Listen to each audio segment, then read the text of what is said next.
আমি আমাৰ যিটো নিজৰ স্থিতি আমি যিটো কথা কৈছিলোঁ যে এসপ্তাহৰ ভিতৰত উজনি অসমত থকা যিসকল সন্দেহযুক্ত নাগৰিক সেই সন্দেহযুক্ত নাগৰিকে উজনি অসম ত্যাগ কৰিব লাগিব আৰু আমি আমাৰ যিটো স্থিতি আমি নিজৰ স্থিতিত অটল আৰু এই ক্ষেত্ৰত কংগ্ৰেছী বিধায়ক আব্দুল ৰছিদ মণ্ডলে যিটো চ্যালেঞ্জ কৰিছে আমাক আমি চ্যালেঞ্জ একচেপ্ট কৰিছোঁ আমি আব্দুল ৰছিদ মণ্ডলৰ চ্যালেঞ্জ একচেপ্ট কৰিছোঁ আৰু আমি ক'ব বিচাৰিছোঁ যে মিয়া প্ৰেমী আব্দুল ৰছিদ মণ্ডলে আমাৰ পৰা তেওঁ আমাৰ জাতিৰ প্ৰতি থকা প্ৰেম সেই প্ৰেমৰ যি পৰীক্ষা আমি আব্দুল ৰছিদ মণ্ডলৰ দৰে এজন মিয়াৰ আগত আমি দিবলৈ নাযাওঁ আমি নিজৰ আমাৰ খিলঞ্জীয়া মানুহখিনিক লৈ আমি দায়বদ্ধ আৰু খিলঞ্জীয়া মানুহখিনিক সুৰক্ষা দিবৰ কাৰণে আমি যি কৰিব লাগে আমি কৰিম এই মাতৃভূমিত অনাদি অনন্ত কাললৈ খিলঞ্জীয়া মানুহৰ প্ৰভুত্ব থাকিব লাগিব আধিপত্য থাকিব লাগিব এই মাতৃভূমিত আমাৰ ভাষা কলা কৃষ্টি সংস্কৃতিয়ে সদায় চিৰদিন চিৰকালৰ কাৰণে উচ্চ স্থানত জিলিকি থাকিব লাগিব আমাৰ বাই ভনীসকল সুৰক্ষিত হৈ থাকিব লাগিব আমাৰ সম্পদ অধিকাৰ ভূমি অধিকাৰ আমাৰ হাতত থাকিব লাগিব ইয়ালৈ কোনোবা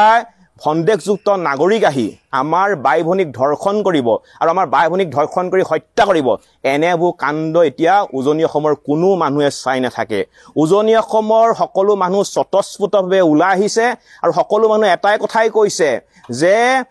অসমৰ সকলোবিলাক অপৰাধৰ লগত জড়িত হৈ থকা এই সন্দেহযুক্ত নাগৰিকসকলক অতি শীঘ্ৰেই উজনি অসম ত্যাগ কৰক আৰু এই ক্ষেত্ৰত আমাৰ উজনি অসমত থকা যিসকল খিলঞ্জীয়া মুছলমান ভূমিপুত্ৰ আছে তেওঁলোকেও এই সন্দেহযুক্ত নাগৰিকসকলক উজনি অসম ত্যাগ কৰিবৰ কাৰণে তেওঁলোকে সমৰ্থন আগবঢ়াইছে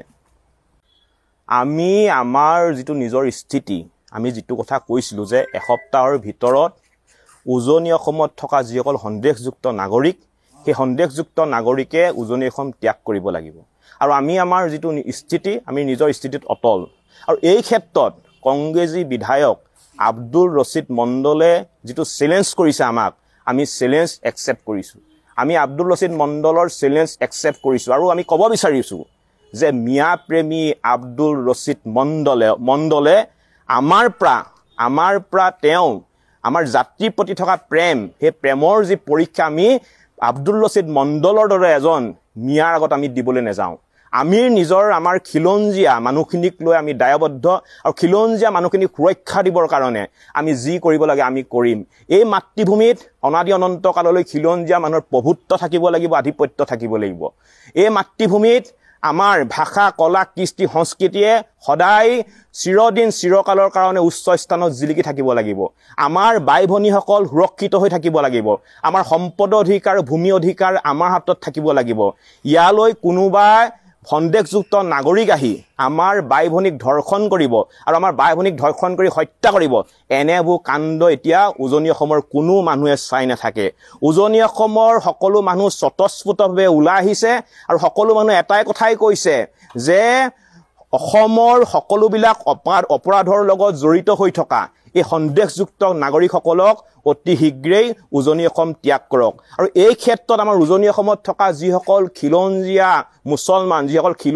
মুছলমান ভূমিপুত্ৰ আছে তেওঁলোকেও এই সন্দেহযুক্ত নাগৰিকসকলক উজনি অসম ত্যাগ কৰিবৰ কাৰণে তেওঁলোকে সমৰ্থন আগবঢ়াইছে